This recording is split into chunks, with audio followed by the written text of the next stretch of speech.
It's Pride Month in the USA, so you know what that means. Time to make gay art of my OCs and yap about it. Hi there, I'm Cat Potato, the Caffeinated Potato, and I just love stories with a diverse cast of characters. In every sense, race, neurodiversity, diverse body types, and, the main focus of today's video, diverse sexualities and gender identities. It's so important to celebrate the diversity of LGBTQ+ people, especially trans people, now more than ever. And I don't say especially because I think trans people are better or more important than other people, but because trans people are specifically being singled out and targeted by bigots who want to weaken this community by taking out one of the pillars. Trans rights are human rights. To celebrate these queer identities, I drew my characters in Pride-inspired outfits, in a sort of modern AU style, which I like doing a lot. It's just so fun to put these guys in modern clothes. I'll go into detail on each of them in a bit, because not a single one of them is straight. But first, I'd like to talk a little bit about representation as a whole. Let's get one thing clear. There is no such thing as forced diversity. There, I said it. People complaining about forced diversity are generally upset whenever they see anything other than the default human, aka a white cishet neurotypical able-bodied male, in their media. And any reminders that there are people who exist outside of that demographic. Or sometimes they just see intersecting minority groups as unrealistic. A gay, disabled black woman? No one actually ever fits into all those groups at once, right? After all, minority groups are all monoliths, who all share the same singular deviation from the default human. And people are only allowed one deviation from that default human base template. In case you couldn't tell, I find this really dumb. So, if you feel tempted to ask why I'd make my characters so diverse when it doesn't add anything to the story, just don't. Because the answer is simply because I want to. Because I am a small indie creator who is unlikely to reach a very wide audience for a very long time, so I'm making these characters appeal to me, and anyone whose interests may align with mine. So, with that out of the way, I would like to address another thing. My story, Undying Bonds, has queer characters, but the story in of itself is not strictly about queerness. It is not a queer coming-of-age story. I don't have any plans for big coming-out scenes. These characters just exist queerly within this world. But, I promise, I'm not planning on pulling a Dumbledore here. I'm not queerbaiting, trying to lure you in with the promise of queer representation, only leave you crumbs, or nothing. And I know that's hard to believe, because you've been burned before, but these characters' queerness will be showcased in the story, and will be portrayed as important aspects of these characters' identities, even if it isn't the most important thing to them at all times. Because sometimes, you just gotta deal with a cult group trying to kill one half of a god. Such is life. Because he is the most prominent in this drawing, let's start with Frost. Frost is technically the oldest of these characters, at least in terms of when they first spawned in my mind. This guy has been living rent-free in my brain for almost 60 years now, in one form or another. And basically, from the time I started conceptualizing a story for him, I've always seen him as being Arrow Ace. Now, Frost is a Ship of Theseus character who has changed so much over the years that he's basically unrecognizable as the character he started as. His name and personality is completely different, and his design has changed too, but one thing that has never changed was his Arrow Ace identity. Frost was probably my first ever queer character, come to think of it. I'm aware that with his newer characterization, Frost does risk falling into the asshole aromantic trope, but I promise I'm aware of that, and I'm treading carefully. Frost isn't an asshole because he is Arrow Ace, and he isn't Arrow Ace because he's an asshole. Those are two entirely separate aspects of his character. I know people can say that because Arrow Ace people don't feel romantic or sexual attraction, they can't or don't feel love at all, and this is demonstrably untrue. Frost is very much capable of love, even if he himself may not fully believe that. Growing up in a matter-normative society, he might believe that something is wrong with him, and may have internalized the idea that he cannot feel love. But here's the thing, Frost is often wrong about things, especially in regards to the nature of people. He has a very pessimistic view on the world and sees the worst in everything, including himself. But hey, that's what character arcs are for. Now, while the Arrow Ace part of his identity has existed for years, the genderqueer part is more recent. I mentioned in my character refs video how I discovered how fun it is to put Frost in skirts when I drew the crew in some of my own outfits, so I decided to really embrace the gender nonconformity by making him genderqueer. From what I could tell through research, genderqueer is an umbrella term for those who don't feel they really fit with traditional gender presentations or gender roles. There's also a mix as to whether genderqueer falls under the non-binary umbrella or not, or whether it's completely separate. So, I think Frost would identify as man, but doesn't see why that means he can't wear more feminine clothing. Quick addendum. I had actually written out the entire script and recorded the voiceover, and while I was editing this, I was suddenly struck with the idea of, well, what if Frost is trans masked?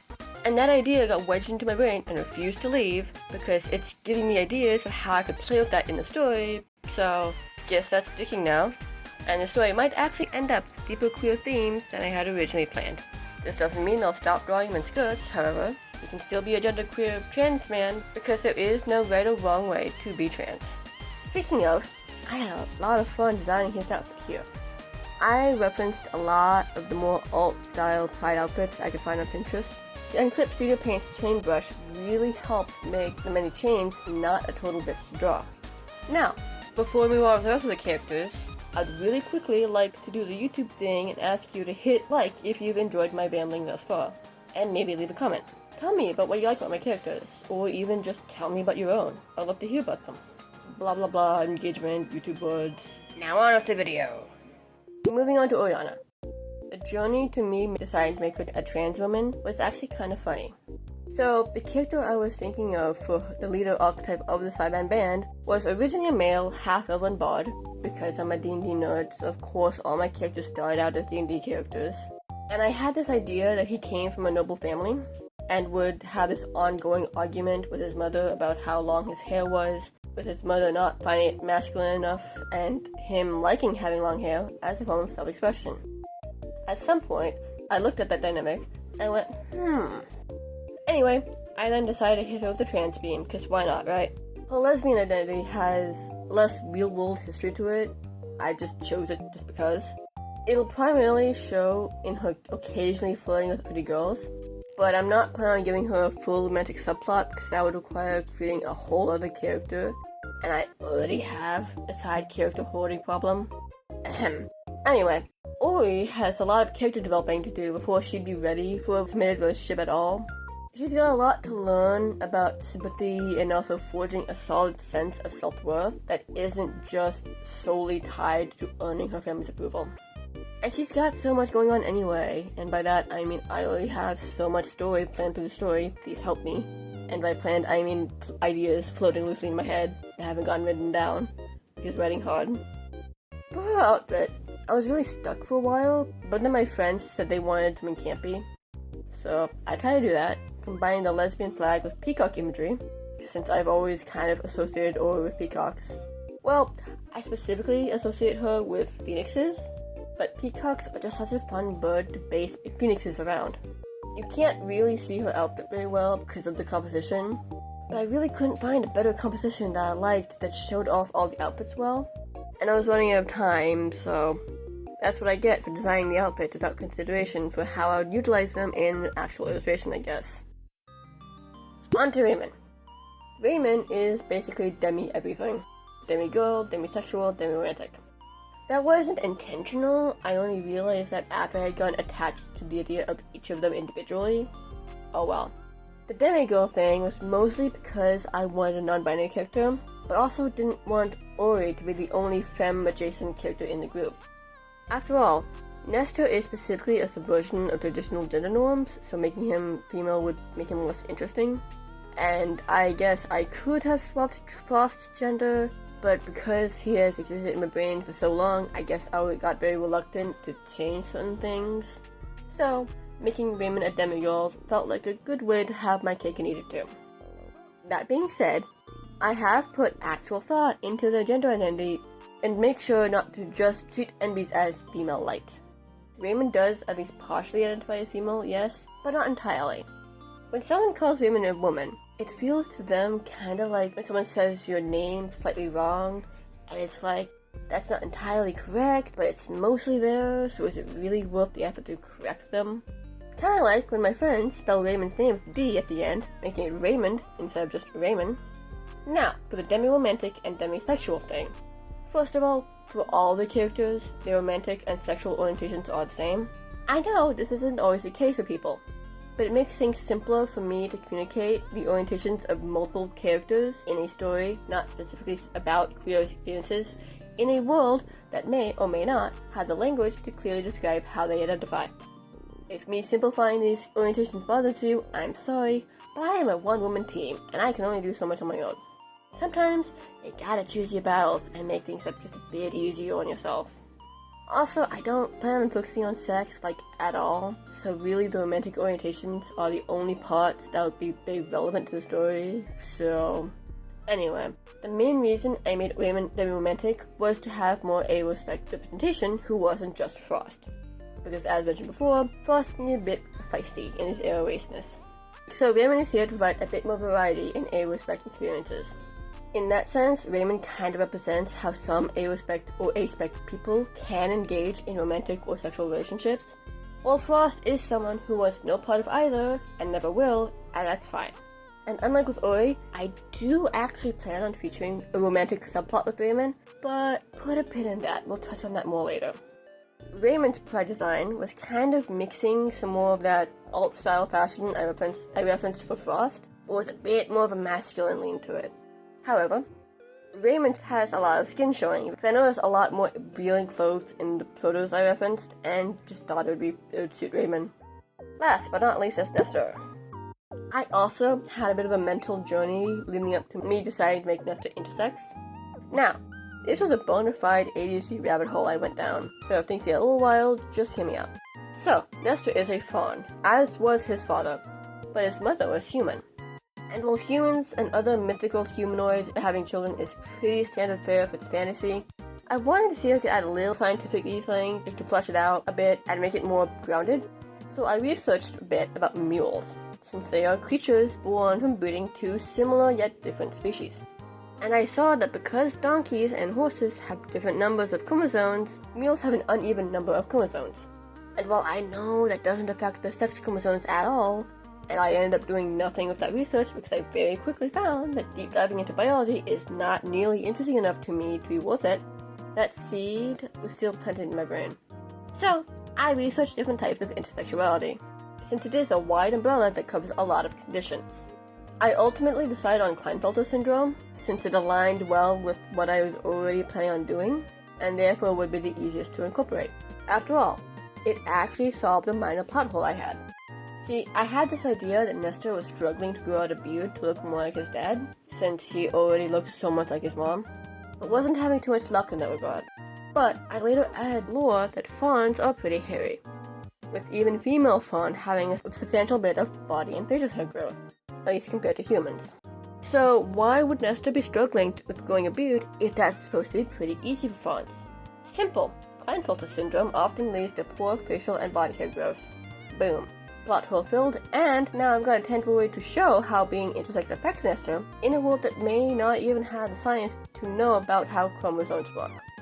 I also further show his intersexuality by giving him a bit more developed breasts, because while that doesn't happen in every case of Klinefelter syndrome, it is a very useful visual shorthand that there is something going on there.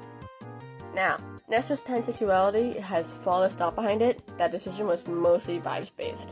He just likes everyone, and I definitely see him being the type to get crushes easily, and also get very flustered around people he finds attractive. He absolutely puts Pan in panic. That's not to say he's the promiscuous pansexual stereotype, however. There is a difference between finding someone hot and actually getting together with someone. Love at first sight doesn't exist, even if attraction at first sight does. And Nestor already has strong feelings for someone else. Put another pin in that real quick. For Nestor's outfit, I went very colorful and kind of adorable. His shirt has rainbow dice on it, as an homage to how these characters started out as D&D characters. And also, I love the hot sunglasses taking place of his goggles. Alright, time to remove those pins on both Raymon and Nestor. That's right, the two of them are going to have a childhood best friends to lovers arc. Because I just love shipping characters, and I want to make the story as self-indulgent as possible. Now, why am I rambling about this pride video when Nestor and Raymon are kind of straight passing ship if you really fucking squint and pretend Raymon is a woman? Well, as mentioned before, Raymon isn't a woman, really, so the dynamic is inherently queer. Plus, neither of them are straight. And Specifically with bi and pan men, there was this kind of assumption that they are really just gay men trying to downplay their gayness, when no, that's not how it works at all. So pairing Nestor with a more femme-leaning NB was kind of my rejection of that bi-pan erasure. The build-up of the romantic subplot is mostly going to be played for both silly comedic misunderstandings and also warm fluffiness. Mostly to contrast the Frost and Ori's very tense and spicy rivalry dynamic. That's not to say queer relationships have to be super wholesome all the time, but that's just the kind of romance that I like and want to use.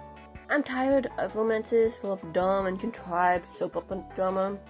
In general, not specifically queer romances. I just want something cute and silly. That's not to say there won't be any drama between Raymon and Nestor, but it would be stuff that comes up naturally over the story and as a result of their individual character flaws more than any stock conflict plots.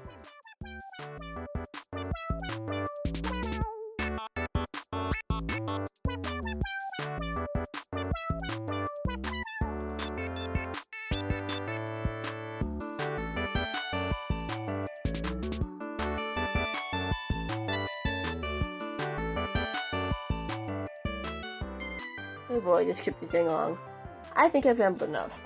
I hope you enjoyed and are having a good Pride Month so far. I'm swamped with Artfight preparations as well as preparing a different video to post in July. I may have fallen into the cookie brain rot. I want an excuse to be creative with it. The full Artfight video should be posted in early August once Artfight is officially finished. As of recording this, the teams have not been revealed yet, but I'm excited. If you want to check out my Artfight profile, it will be linked in the description. It's been a busy month for me, but it is not going to be slowing down anytime soon. Anyway, remember to protect trans kids, be gay, and do crime, and I'll see you next time.